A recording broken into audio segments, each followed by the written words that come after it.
And they were going to see if there was some way they could actually help to diffuse the crisis, which, as we now know, was the closest that the two sides ever came to nuclear war. So this is a very important process and principle, and we've used this now for 2 years in our group.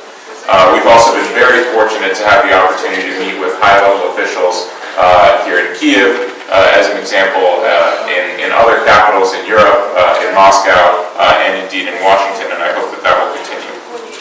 So let me tell you just a little bit about what our group concluded following our most recent meeting, which was just a couple of weeks ago in Odessa, immediately after the official 5+2.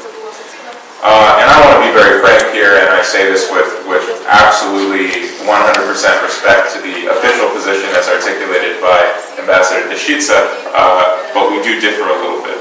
Our belief is that the 5+2 process is fundamentally broken. What had been a commitment from the parties to the conflict to the strategic purpose of conflict resolution is now gone. There is no such commitment. It has been replaced by what we call bad faith. The idea that the parties come to the table not in order to make any kind of progress, but in order to advance some short-term, secondary, or tertiary goals, sometimes precisely in order to block progress for political purposes. This is fundamentally the essence of bad faith.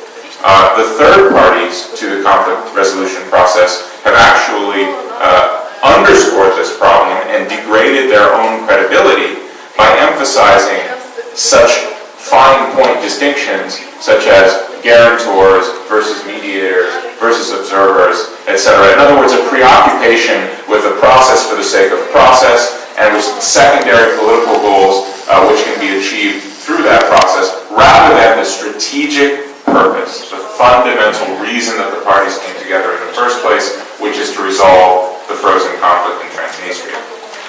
Moreover, we found that with respect to Ukraine's OSCE chairmanship, while we appreciate the expertise of individuals like Ambassador Deshitsa and the efforts that have been undertaken, we believe there's a very real risk and in fact a probability that we will come to December and that the collective wisdom and judgment of the expert community will have been that this was a failed chairmanship year with respect to the conflict in Transnistria.